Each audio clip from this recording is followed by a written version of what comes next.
بقرہ قرآن مجید کی سب سے بڑی صورتوں میں سے ہے، اور جس آیت مقدسہ کی تلاوت کا شرف حاصل کیا سورہ بقرہ کے پہلے پارے کی صورت ہے۔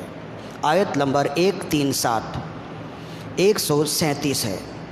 سورہ بقرہ کی آیت نمبر 137 میں اللہ رب العزت نے یہ ارشاد فرمایا۔ اچھا، قبل اس کے کہ گفتگو کا آغاز کیا جائے، جمعے کی دن کی برکتوں کو ملحوظ رکھتے ہوئے، اس دن میں درود و سلام پڑھنے کی فضیلتوں کو ملحوظ رکھتے ہوئے ایک مرتبہ اپنے آقا و مولا صلی اللہ علیہ وسلم کی بارگاہ میں بلند آواز سے درود و سلام کے نذرانے پیش کیجیے۔ اللہم صلی علی سیدنا و مولانا محمد طب القلوب و دوائیہا و عافیت الابدان و شفائیہا و نور الابصار و ضیائیہا و قوت الارواح و غذائیہا وعلی آلہ و اصحابہ و بارک وسلم صلاۃ و سلام علیکہ یا رسول اللہ صلی اللہ علیہ وآلہ وسلم۔ اللہ رب العزت نے سورہ البقرہ کی آیت نمبر 137 میں ارشاد فرمایا، فَإِنْ آمَنُوا بِمِثْلِ مَا آمَنْتُمْ بِهِ فَقَدِ اهْتَدَوْا، پس اگر وہ ایمان لائے اسی طرح جیسے تم ایمان لائے تو وہ ہدایت پا گئے۔ وَإِن تَوَلَّوْا فَإِنَّمَا هُمْ فِي شِقَاقٍ، اور اگر انہوں نے منہ پھیرا تو بے شک وہ ہیں ہی سخت جھگڑے میں۔ فَسَيَكْفِيكَهُمُ اللَّهُ، تو پیارے حبیب صلی اللہ علیہ وسلم، آپ کا رب آپ کی جانب سے ان کے لیے کافی ہے۔ وَهُوَ السَّمِيعُ الْعَلِيمُ، اور وہ سننے والا علم والا ہے۔ اس آیت مقدسہ میں اللہ رب العزت نے رسول کریم رؤوف الرحیم علیہ افضل الصلاۃ والتسلیم کو تسلی دی اور یہ یقین دلوایا اور یہ ارشاد فرمایا کہ پیارے حبیب اگر وہ ایمان لائے، وہ سے مراد منافقین ہیں، مشرکین ہیں، بالخصوص یہودی ہیں، اس لیے کہ پیچھے بیان یہودیوں کا ہے۔ اللہ نے فرمایا اگر یہ یہود ایمان لائے یا اگر لوگ ایمان لائے اس طرح جیسے تم ایمان لائے۔ جیسے تم ایمان لائے سے کیا مراد ہے؟ مفسرین نے لکھا، بالخصوص امام رازی نے لکھا، اس سے مراد صحابہ کرام رضوان اللہ علیہم اجمعین ہے۔ تو اب اس آیت کا ترجمہ یہ ہوگا کہ پیارے حبیب اگر یہود بالخصوص اور بالعموم تمام غیر مسلم، تمام مشرکین، تمام کافرین، اگر وہ ایسے ایمان لائے جیسے صحابہ ایمان لائے، فقد اہتدوا، تو بے شک وہ کامیاب ہو گئے، وہ راہ پر آ گئے۔ وَإِن تَوَلَّوْا فَإِنَّمَا هُمْ فِي شِقَاقٍ، اور اگر انہوں نے منہ پھیرا تو بے شک، اور اگر انہوں نے پیٹھ دکھائی تو بے شک وہ ہیں ہی سخت جھگڑے میں۔ اس سے مراد بالخصوص یہود ہیں۔ فرمایا اگر وہ جھگڑے میں ہیں تو وہ تم سے الجھیں گے، تمہیں نقصان پہنچانے کی کوشش کریں گے، تو پیارے حبیب آپ تسلی رکھیں، اگر وہ الجھیں تمہیں نقصان پہنچانے کی کوشش کریں، فَسَيَكْفِيكَهُمُ اللَّهُ، تو آپ کی جانب سے اللہ ان کے لیے کافی ہوگا۔ یعنی آپ کو محفوظ رکھنے کے لیے اور آپ کی دفاع کے لیے اور آپ کی جانب سے جواب دینے کے لیے اللہ ہی کافی ہے۔ فَسَيَكْفِيكَهُمُ اللَّهُ، آپ کی حفاظت کے لیے اللہ کافی ہے، اور آپ کی جانب سے جواب دینے کے لیے اور انتقام لینے کے لیے اللہ ہی کافی ہے۔ وَهُوَ السَّمِيعُ الْعَلِيمُ، اور وہ ہر ایک کی بات سننے والا، العلیم، اور ہر ایک کے کردار کو دیکھنے والا ہے، ہر ایک کی دلی کیفیت سے بھی واقف رہنے والا ہے، واقف ہونے والا ہے۔ تو اس آیت مقدسہ میں دو باتیں ہیں جو قابل ذکر ہیں، اور انہی دو باتوں پر ہم نے آج گفتگو کرنی ہے، اگرچہ اس سے باتیں بہت ساری نکلتی ہیں اور مفسرین نے بہت ساری باتیں اس پر بیان کی ہیں، لیکن چونکہ وقت کم ہوتا ہے نا، اس لیے فقط دو باتوں پر ہم آج کی گفتگو کا اس آیت کے تحت عنوان رکھیں گے۔ سب سے پہلی بات اللہ رب العزت نے ارشاد فرمایا، پیارے حبیب اگر وہ لوگ ایمان لائے ایسے، فَإِنْ آمَنُوا بِمِثْلِ مَا آمَنْتُمْ بِهِ فَقَدِ اهْتَدَوْا، اگر وہ ایمان لائے ایسے جیسے تم ایمان لائے تو وہ ہدایت پائیں گے۔ ایسے سے مراد وہ سے مراد کل غیر مسلمین ہیں، بالخصوص یہود ہیں، اور جیسے تم ایمان لائے سے مراد صحابہ کرام ہے۔ تو معنی یہ ہوا کہ پیارے حبیب اگر لوگ ایسے ایمان لائے جیسے صحابہ ایمان لائے تب وہ ہدایت پائیں گے، جس سے معلوم ہوا ایمان میں کامیابی کا مدار، راہ ہدایت پانے کا مدار صحابہ کرام ہے۔ یعنی ایمان لانا ہے تو کیسے ایمان لانا ہے، اس کا معیار کون لوگ ہیں، کس کے ایمان کی طرح ایمان لانا ہے۔ تو قرآن مجید نے معیار بیان کیا کہ کسی کا فقط ایمان لانا ہدایت کے لیے کافی نہیں ہے، بلکہ وہی صاحب ایمان صاحب ہدایت ہوگا جس کا ایمان ہوگا صحابہ کی طرح، جس کا ایمان صحابہ کے ایمان کی طرح ہوگا، وہی صاحب ہدایت ہوگا، وہی صاحب کردار ہوگا، وہی کامل ایمان والا ہوگا۔ ورنہ فقط کلمہ پڑھ لینا ہدایت کے لیے کافی نہیں ہے، کلمہ پڑھنے کے بعد ایسا کلمہ پڑھنا ہوگا، کلمے کے ایسے تقاضوں کو پورا کرنا ہوگا جو تقاضے صحابہ کرام رضوان اللہ علیہم اجمعین کی زندگی کے مماثل ہوں گے، ان کی زندگی کے مطابق ہوں گے، تبھی ہم صاحب ایمان ہوں گے، صاحب ہدایت ہوں گے۔ تو قرآن مجید نے یہاں بیان کر دیا ہے کہ اگر ہدایت کے لیے تم راہ اختیار کرنا چاہتے ہو تو صحابہ کرام کی راہ اختیار کرو، جس سے معلوم ہوا کہ صحابہ کرام کی اتباع ہی اصل میں راہ نجات ہے، اصل میں راہ ہدایت ہے، صحابہ کرام۔ اور جو کلمہ پڑھنے کے بعد صحابہ کرام کی اتباع نہ کرے، کلمہ پڑھنے والا تو ہوگا لیکن کامل الایمان نہیں ہوگا۔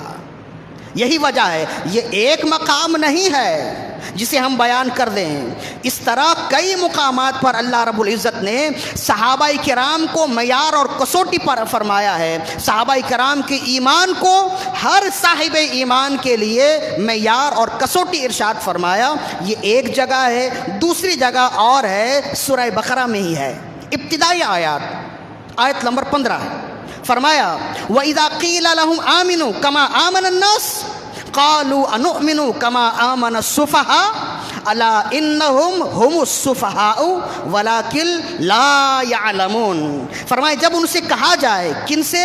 پیچھے منافقین کا ذکر ہے، فرمایا جب ان سے کہا جائے ایمان لاؤ ایسے جیسے اور لوگ ایمان لائے، وَإِذَا قِيلَ لَهُمْ آمِنُوا كَمَا آمَنَ النَّاسُ، اور جب ان سے کہا جائے جیسے کہ ایمان لاؤ جیسے لوگ ایمان لائے۔ لوگ ایمان لائے سے مراد کیا ہے؟ جائیے دیکھیے تفسیر، مختلف کتب تفاسیر میں موجود ہے۔ فرمائے وَإِذَا قِيلَ لَهُمْ آمِنُوا كَمَا آمَنَ النَّاسُ، جب ان سے کہا جائے ایمان لاؤ جیسے اور لوگ ایمان لائے، اور لوگ سے مراد صحابہ ہیں۔ فرمایا جیسے جب ان سے کہا جائے کہ ایمان لاؤ جیسے صحابہ ایمان لائے، تو وہ کہتے ہیں انؤمن کما آمن السفہاء، کیا ہم ایسے ایمان لے آئیں جیسے بیوقوف لوگ ایمان لائے؟ تو وہ جواب میں صحابہ کو بیوقوف کہتے۔ اللہ نے فرمایا الا انہم ہم السفہاء، اچھی طرح جان لو جو صحابہ کو برا کہتا ہے وہ خود ہی بیوقوف ہے۔ جو صحابہ کو بیوقوف کہتا ہے وہ خود ہی اپنے مرض میں مبتلا ہے، بدعقیدگی کے مرض میں مبتلا ہے، وَلَٰكِن لَّا يَعْلَمُونَ، لیکن وہ جانتا نہیں ہے۔ دیکھیں ایک ہوتا ہے مریض کا مرض میں مبتلا ہو جانا، مریض کا مرض میں مبتلا ہو جانا یہ خطرے کی بات ہوتی ہے، صحیح آدمی کا مریض بن جانا یہ خطرے کی بات ہے نا۔ اللہ ہر ایک کو ہر طرح کے امراض سے محفوظ رکھے۔ ایک تو ہے صحیح آدمی کا، صحت مند شخص کا مریض بن جانا، کسی بھی مرض میں مبتلا ہو جانا، یہ ہے خطرے کی بات۔ لیکن اس سے بھی خطرے کی بات یہ ہوتی ہے کہ وہ مریض ہے، وہ مرض میں مبتلا ہے لیکن اسے معلوم نہیں ہے۔ جس کو معلوم ہو جائے کہ وہ مریض ہے تو وہ فوراً اس کی تلافی کے لیے، اس کو ختم کرنے کے لیے علاج کرتا ہے، کوشش کرتا ہے، اور پھر بہت جلد ہی وہ اس مرض سے نکل جاتا ہے، صحت مند ہو جاتا ہے۔ لیکن خدا نہ خواستہ کسی کے اندر کوئی مرض ہو، کوئی خرابی پل رہی ہو اور اسے اس کا اندیشہ بھی نہ ہو، اسے اس کی خبر بھی نہ ہو، تو پھر وہ مرض آہستہ آہستہ بڑھتی جاتی ہے، وہ مریض اور زیادہ مصائب و آلام میں اور زیادہ پیچیدگیوں میں گھر جاتا ہے تو اس کے لیے بہت زیادہ خطرے کی بات ہوتی ہے۔ ایک تو ہے صحت مند شخص کا مرض میں مبتلا ہو جانا، یہ تو خطرے کی بات ہے ہی، لیکن اس مرض کا اسے پتہ بھی نہ ہو، یہ مزید خطرے کی بات ہوتی ہے۔ تو اللہ نے فرمایا کہ جو لوگ صحابہ کرام اور صحابہ کرام کے ایمان پر تان کرتے ہیں، صحابہ کرام کو برا کہتے ہیں، وہ خود ہی بیوقوف ہیں، وہ خود ہی مرض میں مبتلا ہیں، ولیکن لا یعلمون، لیکن پھر بھی وہ جانتے نہیں ہیں، اور اللہ ان کے مرض میں اضافہ کرتا رہتا ہے، وہ جانتے بھی نہیں ہیں۔ لہذا اس آیت مقدسہ میں بھی ایمان کا معیار کیا بتایا؟ صحابہ کرام۔ وَإِذَا قِيلَ لَهُمْ آمِنُوا كَمَا آمَنَ النَّاسُ، اور جب لوگوں سے کہا جاتا ہے ایمان لاؤ جیسے صحابہ ایمان لائے، یہ دوسری آیت ہے جس میں اللہ رب العزت نے ارشاد فرمایا کہ ایمان کا معیار صحابہ کرام ہیں، ایسے ایمان لانا ہے جیسے صحابہ کرام ایمان لائے، یعنی ایمان لانے کے بعد ان عقائد اور ان کردار کو اتباع کرنا ہے، ان عقائد و کردار کی اتباع کرنی ہے جو صحابہ کرام کے عقائد تھے، جو صحابہ کرام کے اعمال تھے، ان کی اتباع اور پیروی کرنی ہے۔ یہ دو آیت ہو گئی۔ تیسری آیت سورہ نساء کی ہے جس میں اللہ رب العزت نے ارشاد فرمایا کہ فَإِنَّمَا هُمْ فِي شِقَاقٍ وَمَنْ يُشَاقِقِ الرَّسُولَ، اور جو رسول اللہ صلی اللہ علیہ وسلم سے مخالفت کرتے ہیں، من بعد ما تبین له الرسول، من بعد ما تبین له الحق ویتبع غیر سبیل المؤمنین، صحیح ہے؟ وَمَنْ يُشَاقِقِ الرَّسُولَ من بعد ما تبین له الحق وَيَتَّبِعْ غَيْرَ سَبِيلِ الْمُؤْمِنِينَ نُوَلِّهِ مَا تَوَلَّى وَنُصْلِهِ جَهَنَّمَ وَسَاءَتْ مَصِيرًا۔ فرمائے جو رسول کی مخالفت کرے اور ایمان والوں کی راہ کے علاوہ کوئی راہ اختیار کرے تو وہ جہاں جا رہا ہے ہم وہیں چھوڑ دیں گے اور اسے جہنم میں داخل کریں گے، وساعت مسیر، اور یہ بہت بری جگہ ہے۔ یہاں پہ بھی اللہ رب العزت نے نبی صلی اللہ علیہ وسلم کی راہ کے بعد صحابہ کرام کی راہ کے بارے میں ارشاد فرمایا وَمَنْ يُشَاقِقِ الرَّسُولَ مِنْ بَعْدِ مَا تَبَيَّنَ لَهُ الْحَقُّ وَيَتَّبِعْ غَيْرَ سَبِيلِ الْمُؤْمِنِينَ، غیر سبیل المؤمنین سے مراد صحابہ کرام کے علاوہ راستہ ہے۔ جائیے دیکھیے مفسرین کی کتابوں کا مطالعہ کریں تو آپ کو معلوم ہوگا یہ 3 آیات ہیں، اسی طرح اور کثیر آیات ہیں، بلا مبالغہ درجنوں آیات ہیں جن آیات مقدسہ میں اللہ رب العزت نے صحابہ کرام کے ایمان، ان کے عقائد اور ان کے اعمال کو ایمان کی کسوٹی ارشاد فرمایا، ایمان کا معیار ارشاد فرمایا۔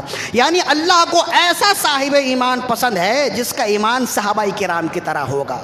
یعنی اگر کلمہ پڑھنے کے بعد آپ صحابہ کرام کی زندگی کو چھوڑ دیں گے، صحابہ کرام کی ذات میں تان تشنی کریں گے، صحابہ کرام کی اتباع نہیں کریں گے، آپ کا ایمان کامل نہیں ہوگا۔ یہ 3 آیات ہیں، یہ ادھر ادھر کی بات نہیں ہے، قرآن مجید کی بات ہے کہ اللہ نے صحابہ کرام کے ایمان کو ہی ایمان کا معیار قرار دیا ہے۔ فَإِنْ آمَنُوا بِمِثْلِ مَا آمَنْتُمْ بِهِ فَقَدِ اهْتَدَوْا، اگر وہ ایمان لائے، ایسے ایمان لائے جیسے صحابہ ایمان لائے، تب وہ راہ ہدایت پر پائیں گے اپنے آپ کو، تب وہ راہ ہدایت پر آئیں گے۔ لہذا اسی وجہ سے اہل سنت و جماعت کا عقیدہ ہے، ہمارا نام ہی ہے اہل سنت و جماعت، یعنی ہم رسول اللہ کے سنتوں کی اتباع کرنے والے اور جماعت صحابہ کی پیروی کرنے والے ہیں۔ اہل سنت و جماعت کا معنی یہ ہے کہ اہل سنت و جماعت یعنی ہم رسول اللہ کی سنتوں کی اتباع کرنے والے اور کل صحابہ کرام کی اتباع، جماعت صحابہ کی اتباع کرنے والے ہیں۔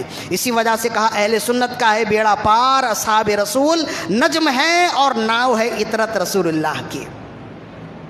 تو جب بھی اسی وجہ سے کل صحابہ کرام کا کردار، ان کے اعمال اور ان کے عقائد ہمارے ایمان کا حصہ ہے۔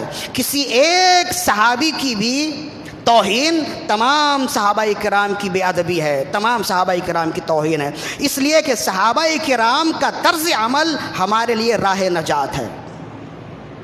تیرے غلاموں کا نقش قدم ہے راہ نجات، یہ اعلیٰ حضرت فرماتے ہیں، تیرے غلاموں کا نقش قدم ہے راہ نجات، وہ کیا بہک سکے جو یہ سراغ لے کے چلے، جنا بنیں گی محبان چار یار کی قبر جو اپنے سینے میں یہ چار باغ لے کے چلے۔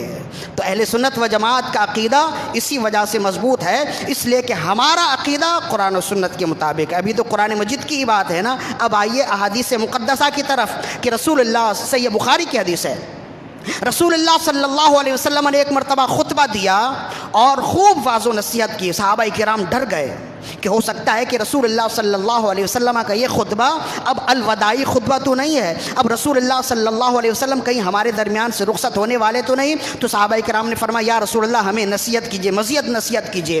تو آپ نے مزید کئی نصیحتیں کی، اس میں سے آپ نے فرمایا فَإِنَّهُ مَن يَعِشْ مِنْكُمْ فَسَيَرَى اخْتِلَافًا كَثِيرًا، جو میرے بعد زندہ رہے گا وہ کثیر اختلاف دیکھے گا۔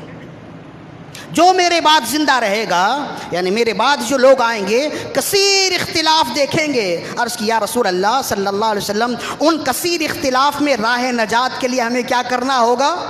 کون ہدایت پر ہوگا؟ فرمائے علیکم بسنتی و سنت الخلفاء الراشدین المہدیین عضوا علیہا بالنواجذ، فرمائے اس وقت تمہارے لیے لازم ہے تم میری سنتوں کو مضبوطی سے تھامے رکھنا اور خلفائے راشدین کے طریقے پر چلتے رہنا۔ عضوا علیہا بالنواجذ، صحابہ کرام کی محبت اور ان کے طریقے کو اپنی دانتوں سے دبا کر رکھنا تو تم کامیاب ہو جاؤ گے۔ یہ صحیح بخاری کی حدیث ہے، صحیح حدیث ہے، جس میں رسول اللہ صلی اللہ علیہ وسلم نے نجات کے لیے اپنی اتباع کا بھی ارشاد فرمایا اور صحابہ کرام کی پیروی بھی ارشاد فرمائی۔ اسی وجہ سے ہم یہ کہتے ہیں کہ فقط کلمہ پڑھ لینا کافی نہیں ہے، کلمہ پڑھنے کے بعد تمام صحابہ کرام کی محبت اپنے دل میں رکھے اور صحابہ کرام کی کردار اور گفتار پر عمل کرے، تب وہ راہ نجات پر پائے گا، تب وہ راہ نجات پر آئے گا، ورنہ ایسا نہیں ہے۔ یہ ایک حدیث ہے جو رسول اللہ کا فرمان، حضرت عبداللہ بن مسعود کا فرمان بھی سنیے جسے امام ابن عبد البر نے روایت کی جامع بیان العلم و فضلہ میں۔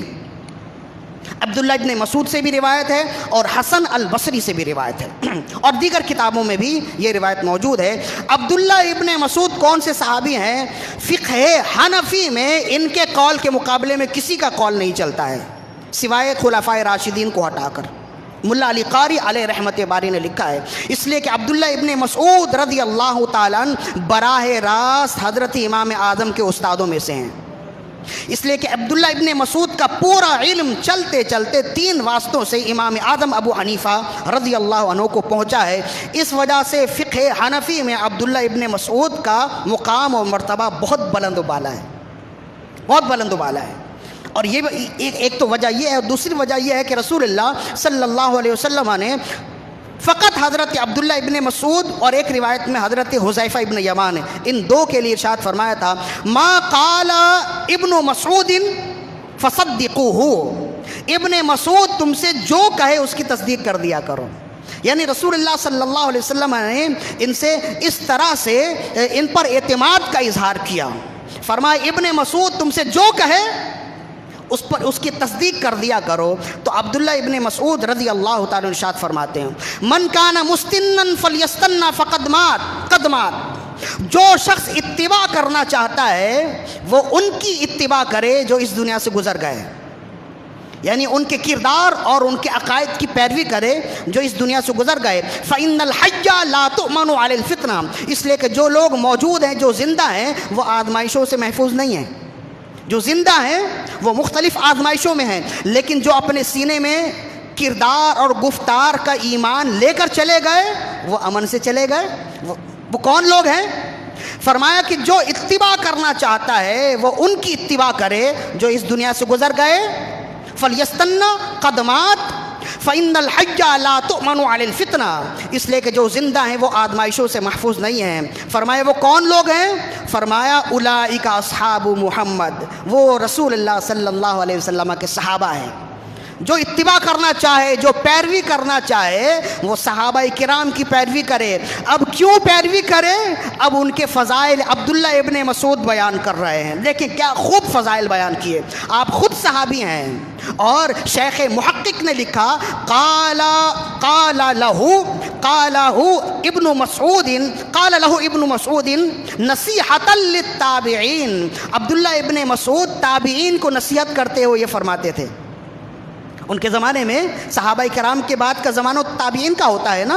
یہ کلمات ابن مسعود کے ہیں جو آپ نے تابعین سے ارشاد فرمایا کہ جو اتباع کرنا چاہتا ہے وہ صحابہ کرام کی اتباع کرے. اولئک اصحاب محمد، یہ اصحاب محمد ہیں.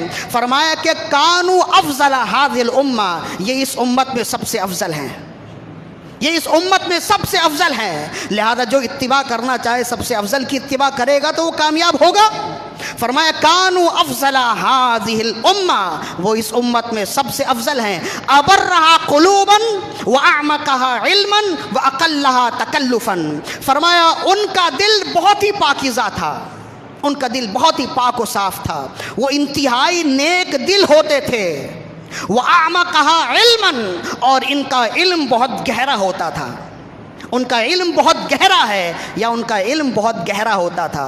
وَأَقَلَّهَا تَكَلُّفًا، اور وہ تکلفات میں نہیں ہوتے تھے، وہ تکلفات سے دور ہوتے تھے، سادگی پسند تھے، اور ان کا علم بہت گہرا ہوتا تھا، اور ان کا دل چونکہ انتہائی پاکیزہ ہوتا تھا لہذا وہ انتہائی متقی اور پرہیزگار ہوتے تھے. بھائی اتباع کے لیے یہی چیزیں تو چاہیے کہ آپ جس کی اتباع کر رہے ہیں وہ کامل علم والا ہو، کامل اعمال والا ہو، اور سادگی پسند ہو، دنیا داری اور تصنع اور بناوٹ اس کے اندر نہ ہو.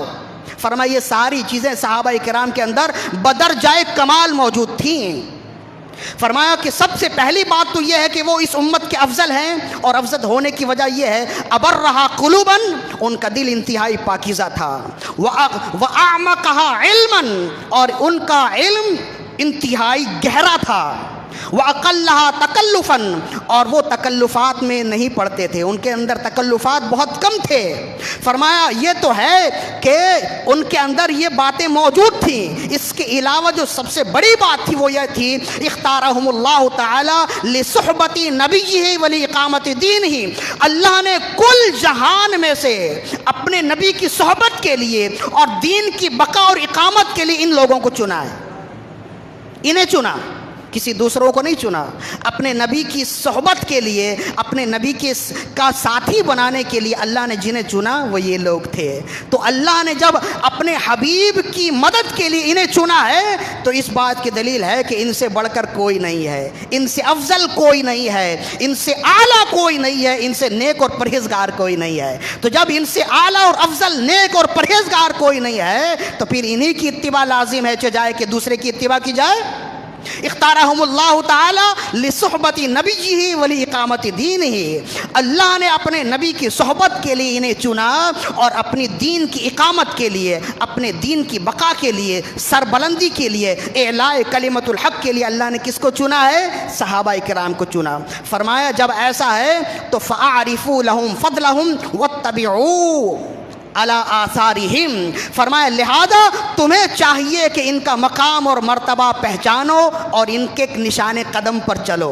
واتبعوا علی آثارہم، تمہیں چاہیے کہ ان کا فضل پہچانو، ان کا مقام اور مرتبہ، ان کی قدر و منزلت جو ہے تمہیں چاہیے. کسے چاہیے؟ قیامت تک کے لیے ہر انسان کو چاہیے، بالخصوص ہر مومن کو چاہیے. وہ مومن ہو ہی نہیں سکتا جو صحابہ کرام کی بے ادبی کرے، وہ مومن نہیں ہو سکتا جو صحابہ کرام کو چھوڑ کر کوئی دوسری راہ اختیار کرے. وہ تو قرآن مجید کی آیتوں میں شروع میں پڑھ چکا ہو نا، یہ حدیث ہے، یہ صحابہ کرام کا قول ہے. فرمایا کہ فاعرفوا لهم فضلهم، تم ان کا فضل پہچانو. واتبعوا علی آثارہم، اور ان کے آثار یعنی نشان قدم کی پیروی کرو، نشان قدم کے پیچھے پیچھے چلو. وتمسکوا بما استطعتم من اخلاقہم وسیرہم، اور جس سے جتنا ہو سکے ان کے اخلاق اور زندگی کے پیچھے پیچھے چلو، ان کے اخلاق اور زندگی کی اتباع کرو. فإنہم کانوا علی الہدی المستقیم، اس لیے کہ یہی لوگ راہ ہدایت پر ہیں، یہی لوگ صراط مستقیم پر ہیں. تم جو دعا کرتے ہو نا اہدنا الصراط المستقیم، یا اللہ ہمیں سیدھی راہ دکھا، یا اللہ ہمیں سیدھا راستہ چلا، تو وہ سیدھا راستہ کون ہے؟ فرمایا یہی لوگ ہیں، یہی سیدھا راستہ ہیں. انہی لوگوں کی راہ پر چلو تو راہ ہدایت پا لوگے۔ یہ ہے حضرت عبداللہ ابن مسعود، رسول اللہ صلی اللہ علیہ وسلم کا قول بھی ہم نے بیان کر دیا اور عبداللہ ابن مسعود کا فرمان بھی بیان کر دیا، اور ان دونوں کے اقوال سے پہلے اللہ کا فرمان بھی بیان کر دیا کہ اللہ اس کے ایمان کو پسند فرماتا ہے جس کا ایمان صحابہ کرام کے ایمان کی طرح ہو۔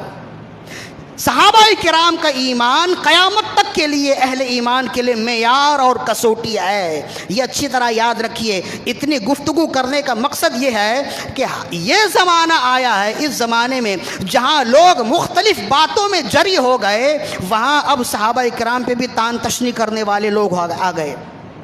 نئی تحقیق کے نام پر صحابہ کرام، کوئی افضلیت صدیق اکبر پر گفتگو کرتا ہے اور کہتا ہے کہ صدیق اکبر پہلے خلیفہ ہیں، تو یہ اس بات کی دلیل نہیں ہے کہ وہ افضل بھی ہیں۔ وہ کہتا ہے بعض محققین آئے، بعض نام نہاد محقق آئے، جنہیں میں کہتا ہوں ریڈی میڈ محقق آئے، جنہوں نے یہ تحقیق کی کہ صدیق اکبر پہلے خلیفہ ہیں لیکن افضلیت میں حضرت مولا علی پہلے ہیں۔ یہ اچھی طرح یاد رکھیے، جو ترتیب خلافت ہے وہی ترتیب فضیلت ہے۔ یہ جو خلافت کی ترتیب ہے نا، پہلے خلیفہ صدیق اکبر رضی اللہ تعالی عنہ، دوسرے خلیفہ حضرت عمر بن خطاب رضی اللہ عنہ، تیسرے خلیفہ حضرت عثمان غنی رضی اللہ عنہ، اور چوتھے خلیفہ حضرت مولا علی کرم اللہ تعالی وجہہ الکریم۔ یہ جو ترتیب خلافت ہے یہی ترتیب فضیلت بھی ہے اہل سنت و جماعت کے نزدیک۔ لہذا جب تحقیق ہو چکی ہے تو اب مزید تحقیق کی ضرورت نہیں ہے۔ حضرت امیر معاویہ رضی اللہ تعالیٰ عنہ صحابی رسول ہیں، مولا علی رضی اللہ تعالیٰ عنہ کے درمیان ان کی جو مشاجرت ہوئی ہے، جو اختلاف ہوئے، وہ اپنی جگہ ہیں۔ اہل سنت و جماعت کے اس بات پر اتفاق ہے کہ دونوں اختلاف میں مولا علی حق پہ تھے، لیکن حضرت امیر معاویہ رضی اللہ تعالیٰ عنہ خطا پر ہونے کے باوجود گناہگار نہیں ہیں، اس لیے کہ وہ آپ کی اجتہادی خطا تھی۔ اس پر گفتگو علماء نے کی ہے۔ یہ تمام باتیں علماء اہل سنت، اکابرین ائمہ اہل سنت نے تحقیق کر دی ہے۔ جب اکابرین اہل سنت نے تحقیق کر دی ہے تو اب اس تحقیق پر مزید تحقیق کی ضرورت نہیں ہے، اور بالخصوص وہ ریڈی میڈ سامان تو آپ جانتے ہیں نا، جو جلدی مل جاتا ہے لیکن اس کی کوالٹی بیکار ہوتی ہے، ردی ہوتی ہے۔ تو اس زمانے میں بعض وہ لوگ جو علمی گہرائی نہیں رکھتے، جن کا علم، جن فکر، جن کا تفکر اور تدبر گہرا نہیں ہے، وہ خود بھی گمراہ ہوئے اور بعد کے لوگوں کو بھی گمراہ کر رہے ہیں۔ تو ہمیں ان ریڈی میڈ محققین کی ضرورت نہیں ہے، اس لیے کہ ہمارے جو محققین ہیں وہ ائمہ اہل سنت گزرے ہیں۔ وہ ابن حجر عسقلانی ہیں، وہ امام بدر الدین العینی الحنفی ہیں، وہ امام جلال الدین السیوطی الشافعی ہیں، وہ ملا علی قاری علیہ رحمت باری ہیں، وہ نعیم الدین مراد آبادی رحمت اللہ تعالی علیہ ہیں، وہ حضرت صدر الشریعہ ہیں، وہ اعلیٰ حضرت رحمت اللہ تعالی علیہ ہیں، وہ پیر مہر علی شاہ علیہ رحمت الرحمن ہیں۔ یہ تمام ائمہ اہل سنت ہیں، یہ محققین ہیں۔ جب انہوں نے تحقیق کر دی ہے اور تحقیق کرنے کے بعد مہر لگا دی ہے، بھائی سپریم کورٹ کا حکم جب آ جائے تو پھر اس کے بعد کوئی دوسرا حکم نہیں چلتا ہے، ایسا ہی ہے نا۔ سب سے بڑا فیصلہ تو سپریم کورٹ کا ہوتا ہے یا ہائی کورٹ کا ہوتا ہے؟ سپریم کورٹ کا ہوتا ہے، ہاں۔ تو جب فیصلہ سپریم کورٹ تک پہنچ جائے، وہ فیصلہ کر دے تو پھر مزید تحقیق کی ضرورت نہیں ہوتی ہے۔ تو یہ جو ائمہ ہیں نا، یہ سپریم کورٹ ہیں، جب انہوں نے فیصلہ دے دیا تو اب مزید فیصلے کی ضرورت نہیں ہے۔ لہذا ادھر ادھر جانے کے بجائے امیر اہل سنت، میرے پیر و مرشد، ان کا فرمان اچھی طرح یاد رکھیے گا۔ اس پرآشوب دور میں امیر اہل سنت نے 2 لفظوں میں ہمیں محتاط کر دیا اور راہ ہدایت پر گامزن کر دیا۔ فرمایا کہ اعلیٰ حضرت رحمت اللہ تعالی علیہ کی جملہ تصانیف اور جملہ تحقیقات پر میری آنکھیں بند ہیں، بس یہی راہ نجات ہے۔ اعلیٰ حضرت نے جو تحقیق کر دی ہے، آپ کی تحقیق آپ کی کتابوں میں موجود ہیں۔ جب یہ ہے تو اپنی آنکھیں بند کر لیں، کسی ادھر ادھر کے نئے ریڈی میڈ محقق کی جانب جانے کی ضرورت نہیں ہے کہ جی ایسا ہے ویسا ہے۔ تم ان سے زیادہ پڑھے لکھے نہیں ہو، ان کا علم بھی بہت گہرا تھا اور اس کے ساتھ ساتھ وہ تقوی اور پرہیزگار بھی تھے، متقی اور پرہیزگار بھی تھے۔ جب انہوں نے فیصلہ کر دیا ہے تو مزید فیصلے کی ضرورت نہیں ہے۔ یہ تحقیق برائے گمراہی ہے، یہ تحقیق برائے اصلاح نہیں ہے۔ اور پہلے کے جو محققین تھے انہوں نے جو تحقیق کی ہے وہ برائے اصلاح تحقیق کی ہے، برائے ہدایت تحقیق کی ہے۔ اس تحقیق پر جو جائے گا مزید گمراہ ہوگا، جیسے بعض لوگ گمراہ ہو رہے ہیں۔ غامدی ہے وہ بھی گمراہ ہو رہا ہے، محمد علی انجینئر ہے وہ بھی گمراہ ہو رہا ہے، گمراہی پھیلا رہا ہے۔ تو ہمیں ان کی جانب جانے کی ضرورت نہیں ہے۔ کیوں؟ اس لیے کہ میں گدا ہوں اپنے کریم کا اور میرا دین پارائے نہ نہیں۔ یہ اچھی طرح یاد رکھیے، اس لیے کہ اب ہر ایک کے پاس موبائل ہے، اور چلتے چلتے جب کسی کی ویڈیو وائرل ہوتی ہے تو انسان کے پاس بھی آتی ہے، ہر ایک کے پاس وہ سنتا ہے۔ چلو کوئی دینی بات ہے، کوئی مذہبی بات ہے، کوئی مذہبی عقیدہ ہے، کوئی بات ہے، جب وہ سنتا ہے تو پھر اس کا ایمان متزلزل ہوتا ہے، اس کا ذہن مشکوک ہوتا ہے کہ ہم نے تو یہ سنا ہے لیکن اصل یہ ہے۔ تو یہ اچھی طرح یاد رکھیے، ساری باتیں کتابوں میں موجود ہیں، لیکن ضروری نہیں ہے کہ ہر کوئی تحقیق کر سکے، ہر کوئی تحقیق کر سکے۔ یہ تحقیق کا ملکہ اللہ نے ہر کسی کو نہیں دیا ہے، اسی وجہ سے امیر اہل سنت یا امام اہل سنت ہر کوئی نہیں بنتا ہے، ہر کوئی امام اہل سنت نہیں بنتا، امام اہل سنت، اور ہر کوئی مجدد دین و ملت بھی نہیں بنتا ہے، ہر کوئی اعلی حضرت بھی نہیں بنتا ہے۔ جب یہ بات ہے تو ہر کوئی محقق بھی نہیں ہوتا ہے۔ یہ یوں عام طور پر یوں سمجھ لیجئے کہ ہمارے علاقوں میں ڈاکٹرز تو بہت ہوتے ہیں، لیکن کوئی بڑا مرض ہو جائے تو علاقوں کے ڈاکٹرز کے پاس تو نہیں جاتے ہیں نا، ہم کہتے ہیں بھائی اس کا کوئی محقق ہے، کوئی اسپیشلسٹ ہے، اس کے پاس جائیں۔ تو جو بڑی بات ہوتی ہے نا، اس بات کے لیے بڑے محقق ہوتے ہیں، چھوٹی چھوٹی باتوں کے لیے چھوٹے چھوٹے ڈاکٹرز ہوتے ہیں۔ تو جو بڑی بات ہے جن کا تعلق بڑے عقائد سے ہے، اس پر ہمارے علماء نے گفتگو کر دیا ہے، بالخصوص ہمارے ائمہ نے گفتگو کر دیا ہے۔ انہی گفتگو میں سے ایک گفتگو یہ ہے کہ ایمان کے لیے صحابہ کرام کا ایمان معیار اور کسوٹی ہے۔ جو صحابہ کرام کو چھوڑ کر اپنے آپ کو، صحابہ کرام کا مطلب ہے کسی ایک صحابی کو بھی چھوڑے گا اور ان پر تان تشنی کرے گا تو وہ صاحب ایمان نہیں ہوگا، صاحب کامل الایمان نہیں ہوگا۔ ہم ان کو صاحب ایمان مانتے ہیں جو صحابہ کرام کے بارے میں کہتے ہیں ہر صحابی نبی۔ یہ بھی امیر اہل سنت کا یہ نعرہ ہے، اور یہ ایسا نعرہ ہے کہ یہ نعرہ جب لگتا ہے تو صاحب ایمان خوش ہوتے ہیں، اور جن کے دل میں کچھ بھی مرض ہے اس کا مرض بھی ظاہر ہو جاتا ہے۔ تو ہمارا عقیدہ یہی ہے۔ ایک بات ہو گئی، اس سے ایک بات ثابت ہوئی کہ اللہ نے فرمایا فَإِنْ آمَنُوا بِمِثْلِ مَا آمَنْتُمْ بِهِ فَقَدِ اهْتَدَوْا۔ اگر وہ لوگ ایسے ایمان لائے جیسے صحابہ ایمان لائے، تب وہ صاحب ایمان ہوں گے اور صاحب ہدایت ہوں گے، جس سے معلوم ہوا کہ صحابہ کرام رضوان اللہ علیہم اجمعین کی پوری زندگی قیامت تک کے لیے ہر صاحب ایمان کے لیے ایمان کی کسوٹی ہے، ایمان کا معیار ہے۔ اس پر قرآن مجید کی دیگر آیات بھی میں نے پیش کر دیے، رسول اللہ کا فرمان بھی پیش کر دیا، اور آخر میں حضرت عبداللہ ابن مسعود کا فرمان بھی پیش کر دیا جو کافی طویل تھا، وہ ہم نے بیان کر دیا۔ ابن مسعود کیا ہیں وہ بھی بیان کر دیا۔ ایک فائدہ ہو گیا۔ دوسرا فائدہ امام حاکم نے المستدرک میں اسے روایت کیا۔ حاکم المستدرک فرماتے ہیں کہ حضرت عبداللہ ابن عباس رضی اللہ عنہما اس کے راوی ہیں۔ پہلی جو تقریر تھی، پہلی جو حدیث تھی وہ ابن مسعود کی تھی، عبداللہ ابن مسعود کی۔ اب یہ ہیں عبداللہ ابن عباس رضی اللہ عنہما، اور روایت کرنے والے، اس حدیث کو لکھنے والے حاکم ہیں، جنہوں نے المستدرک میں اس حدیث کو اپنی سند سے نقل کیا۔ حضرت ابن عباس فرماتے ہیں کنت قائدا عند النبی صلی اللہ علیہ وسلم اذ اقبل عثمان بن عفان رضی اللہ تعالی عنہ فلما دنا منہ قال له النبی صلی اللہ علیہ وسلم۔ فرماتے ہیں کہ ہم نبی کریم صلی اللہ علیہ وسلم کی خدمت سراپا عظمت میں موجود تھے، بیٹھے ہوئے تھے کہ اچانک عثمان بن عفان رضی اللہ تعالی عنہ، عثمان غنی رضی اللہ تعالی عنہ تشریف لائے، حاضر خدمت ہوئے۔ فلما دنا منہ، جب حضرت عثمان غنی قریب ہو گئے یا قریب ہو کر بیٹھ گئے، رسول اللہ صلی اللہ علیہ وسلم ان کی جانب متوجہ ہوئے اور فرمایا یا عثمان انتا تقتلو وتقرأ سورة البقرہ فتقعوا من دمك على هذه الآية فسيكفيكهم الله وهو السميع العليم وتبعثوا يوم القيامة أميرا من كل مخزول يغبطك أهل المشرق والمغرب وتشفعوا في عدد ربيعة ومدر أو كما قال۔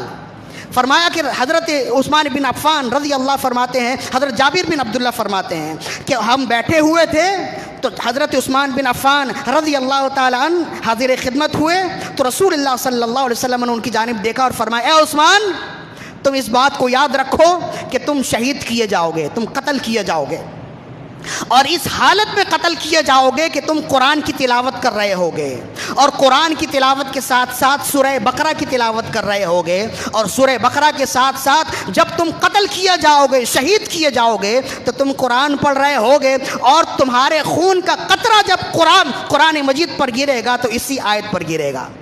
فَسَيَكْفِيكَهُمُ اللَّهُ وَهُوَ السَّمِيعُ الْعَلِيمُ فَإِنْ آمَنُوا بِمِثْلِ مَا آمَنْتُمْ بِهِ فَقَدِ اهْتَدَوْا وَإِنْ تَوَلَّوْا فَإِنَّمَا هُمْ فِي شِقَاقٍ فَسَيَكْفِيكَهُمُ اللَّهُ وَهُوَ السَّمِيعُ الْعَلِيمُ۔ فرمائے اسی آیت پر تمہارے خون کا قطرہ گرے گا، اور پھر فرمائے تم شہید کر دیے جاؤ گے، اور جب تم قیامت کے دن اٹھو گے تو دنیا میں قیامت تک جتنے مظلوم ہیں مظلوموں کا امام بنا کر تمہیں اٹھایا جائے گا۔ وَتُبْعَثُوا يَوْمَ الْقِيَامَةِ أَمِيرًا مِّن كُلِّ مَخْذُولٍ، تم قیامت کے دن تمام مظلوموں کے امام بنا کر کھڑے کیے جاؤ گے، اٹھائے جاؤ گے، اور تمہاری شان، تمہارا مقام، تمہارا مرتبہ، تمہاری قدر و منزلت محشر میں ایسی ہوگی یغبطک اہل المشرق والمغرب کہ اہل مشرق بھی دیکھیں گے تو واہ واہ کریں گے، اہل مغرب بھی دیکھیں گے تو واہ واہ کریں گے، تمہاری شان بیان کریں گے۔ وَتَشْفَعُوا فِي عَدَدِ رَبِيعَةَ وَمُدَرَّ، اور میری امت کی شفاعت کرو گے قبیلہ ربیع اور مدر کی تعداد کے مطابق، تم میری امت کی شفاعت کرو گے۔ یہ اس ایک حدیث میں 5-6 بشارتیں موجود ہیں، رسول اللہ صلی اللہ علیہ وسلم کی غیب کی خبر موجود ہے، گنتی کر لیجئے۔ رسول اللہ صلی اللہ علیہ وسلم نے سب سے پہلے فرمایا اے عثمان تم شہید کیے جاؤ گے، ایک غیب کی خبر۔ دوسری، تم جب شہید کیے جاؤ گے تقرؤ سورۃ البقرہ، تم سورہ بقرہ کی تلاوت کر رہے ہوگے۔ دوسری غیب کی خبر فتقع من دمک علی هذه الآیہ فسیکفیکہم اللہ وہو السمیع العلیم، اور جب تمہارے خون کا قطرہ گرے گا تو فسیکفیکہم اللہ وہو السمیع العلیم اس آیت پر گرے گا۔ تین غیب کی خبر۔ چوتھی غیب کی خبر وتبعث یوم القیامۃ امیرا من کل مخذول، جب تم قیامت کے دن اٹھائے جاؤ گے تو تمام مظلومین کا سردار بنا کر اٹھائے جاؤ گے۔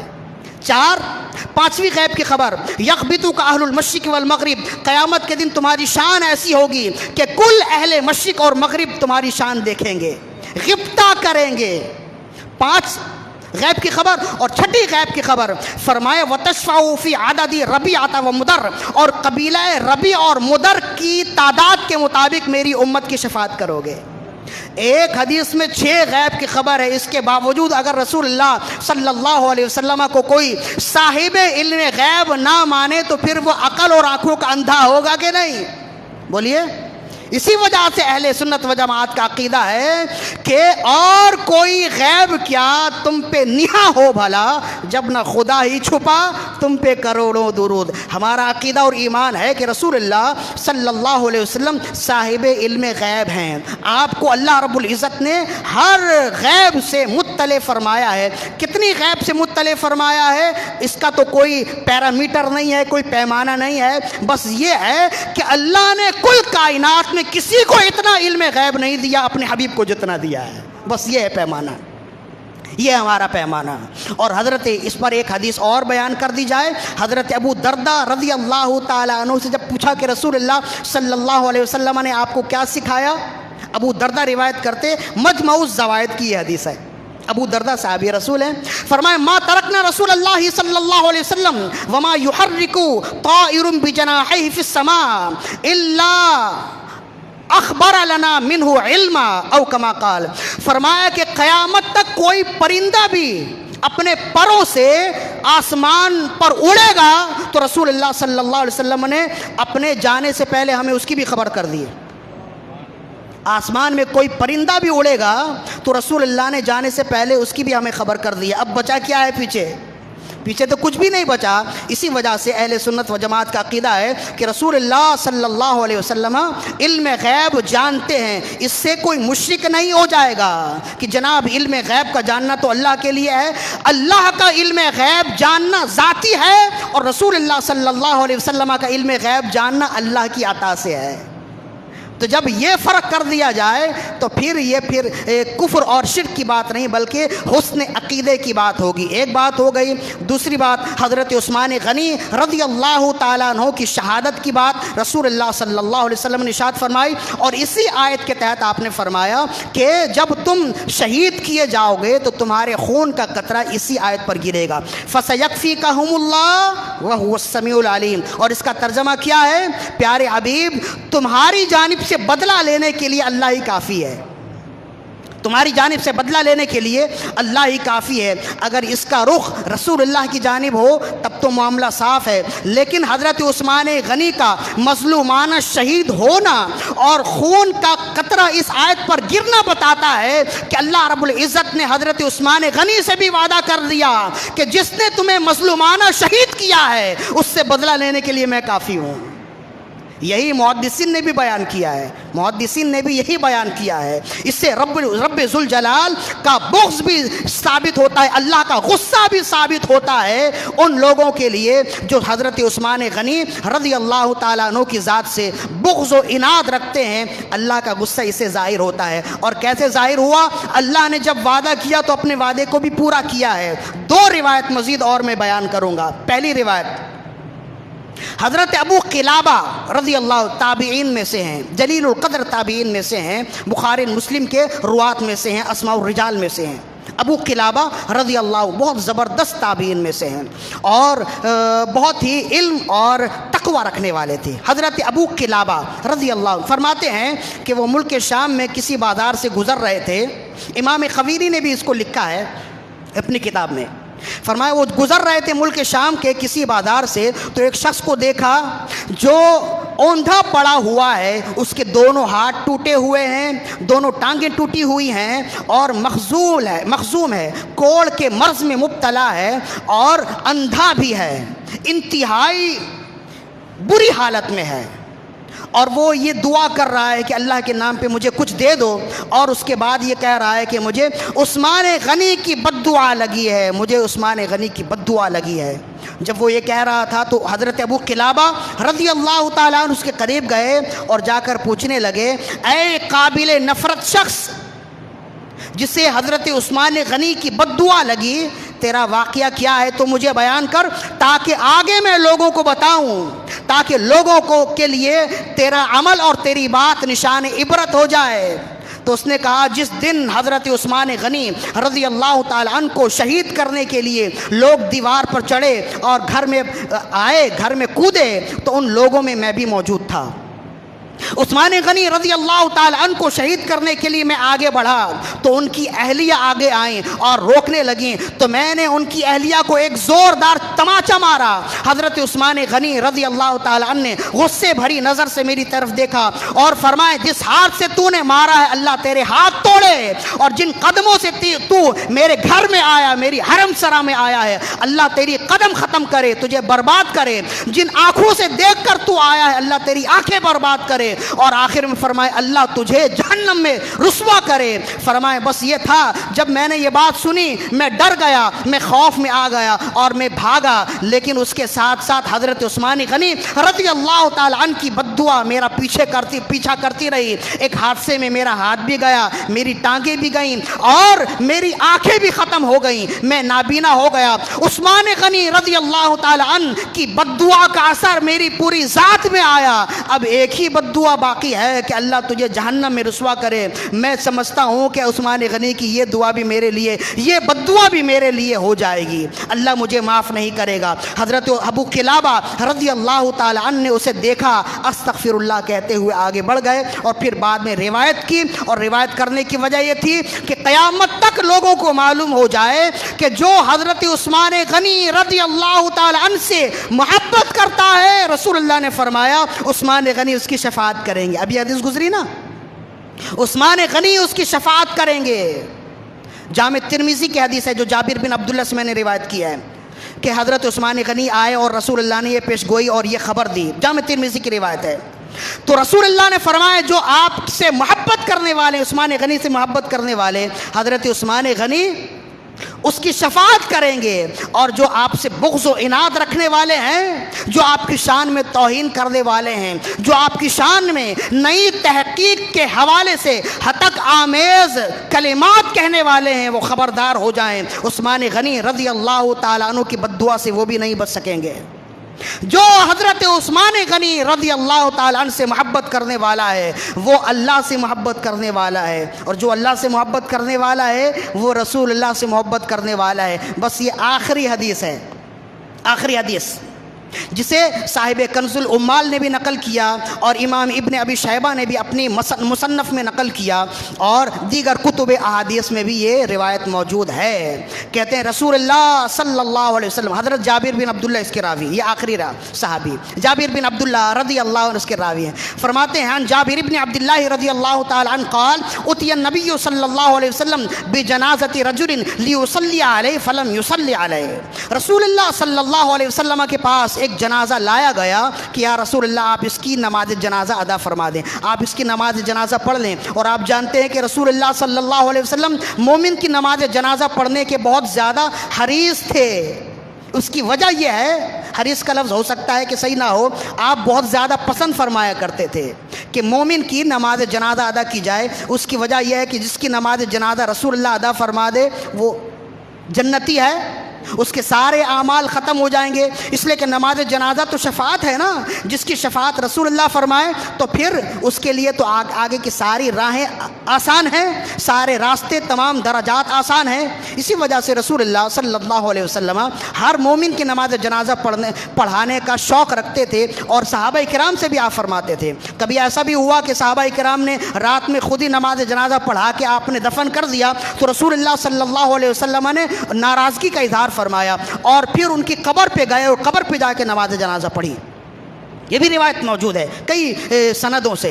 تو کہتے ہیں کہ رسول اللہ صلی اللہ علیہ وسلم کے پاس ایک شخص کی میت لائی گئی اور اس کی گئی یا رسول اللہ اس کی نماز جنازہ پڑھا دیں، لیصلی علیہ فلم یصلی علیہ، لیکن آپ نے اس کی نماز جنازہ نہیں پڑھائی۔ قیل لہ یا رسول اللہ، عرض کی یا رسول اللہ ما رأیناک علی احد رجل ترکت الصلاۃ قبل ہذا، یا رسول اللہ صلی اللہ علیہ وسلم ہم نے آج سے پہلے کسی شخص کی میت کی نماز جنازہ پڑھانے سے انکار کرتے آپ کو نہیں دیکھا، آج آپ نے انکار کی، اس کی کیا وجہ ہے؟ فرمائے فَإِنَّهُ كَانَ يَبْغُضُ عثمان فَأَبْغَضَهُ اللَّهُ، اس کی وجہ یہ ہے میں اس کی نماز جنازہ اس لیے نہیں پڑھاتا کہ یہ عثمان غنی سے بغض رکھتا تھا، جب یہ عثمان غنی سے بغض رکھتا تھا تو میرا رب بھی اس سے بغض رکھتا ہے، میرا رب بھی اس سے غصے کا اظہار فرماتا ہے، اور جب میرا رب اس سے بغض رکھتا ہے تو میں بھی اپنے دل میں اس سے دشمنی رکھتا ہوں، میں بھی اپنے دل میں اس سے نفرت کرتا ہوں۔ تو عثمان غنی رضی اللہ تعالیٰ عنہ سے جو محبت کرے گا رب سے محبت کرنے والا ہوگا، رسول اللہ سے محبت کرنے والا ہوگا، اور کسی بھی تاریخی روایت کو لے کر یا نئی تحقیق کے نام پر جو حضرت عثمان غنی رضی اللہ تعالیٰ عنہ کی شان میں ذرہ برابر بھی گستاخی کرنے کی کوشش کر رہے ہیں، وہ اچھی طرح یاد رکھیے رسول اللہ نے اس کی نماز جنازہ نہیں پڑھائی جو حضرت عثمان غنی سے بغض و عناد رکھتا تھا۔ تو قیامت کے دن جو حضرت عثمان غنی سے بغض و عناد رکھتا ہے رسول اللہ کی شفاعت سے وہ بھول جائے، رسول اللہ کی شفاعت اس کے لیے نہیں ہوگی، رسول اللہ کی شفاعت اسی کے لیے ہوگی جو صحابہ کرام کی محبت کو اپنے دل میں رکھتا ہے۔ بولیے ایسا ہی ہے؟ لہذا آج 19 تاریخ ہے ذوالحجہ کی، 18 ذوالحجہ حضرت عثمان غنی رضی اللہ تعالیٰ عنہ کی یوم شہادت ہے ایک قول کے مطابق، لہذا اسی وجہ سے صحابہ کرام کی شان بھی بیان کی گئی، اور ان کا ایمان، ان کے ایمان کی کیا کیفیت ہے اور کیا مقام ہے صاحب ایمان کے ایمان کے لیے وہ بھی میں نے بیان کر دیا، اور آخر میں حضرت عثمان غنی رضی اللہ تعالیٰ عنہ کے بارے میں رسول اللہ کی پیشن گوئی بھی ارشاد فرما دی، اور حضرت عثمان غنی رضی اللہ تعالیٰ عنہ کا جو مقام و مرتبہ ہے وہ بھی میں نے آپ کو بیان کر دیا۔ مطلب یہ ہے کہ اب جو دنیا میں جیے وہ علی وجہ البصیرت جیے۔ علی وجہ البصیرت کا مطلب یہ ہے ہم عثمان غنی رضی اللہ تعالیٰ عنہ کو صحابی مانتے ہیں، تیسرا خلیفہ مانتے ہیں، تو کیوں مانتے ہیں یہ معلوم ہونا چاہیے، ان کا مقام اور مرتبہ معلوم ہونا چاہیے۔ یہ اچھی طرح یاد رکھیے، اب کا دور تحقیق کا دور ہے۔ جو تحقیق ہمارے ائمہ نے کر دی ہے اسی تحقیق کو پڑھیے اور اس تحقیق پر عمل کیجئے۔ نئے جو ریڈی میڈ محققین آئے ہیں ان سے اپنے آپ کو بھی دور رکھیے اور اپنے چاہنے والوں سے بھی ان کو دور رکھیے، اس لیے کہ جدید تحقیق وہ ان باتوں پر تحقیق جو ہمارے علماء کر چکے ہیں، ان پر نئی تحقیق کا مطلب ہے کہ گمراہی کا دروازہ کھولنا۔ یہ تحقیق اصلاح فی الارض کے لیے نہیں بلکہ فساد فی الارض کے لیے ہے۔ ایسے لوگوں سے اپنے آپ کو دور رکھیے اور ائمہ اہل سنت کے ساتھ اپنے آپ کو وابستہ رکھیے، اور جمیع صحابہ کرام کے لیے میرے ساتھ یہ کہیے، ہر صحابی نبی۔ اللہ تعالیٰ سے دعا ہے کہ ہماری آج کی حاضری اپنی بارگاہ میں قبول و مقبول فرمائے۔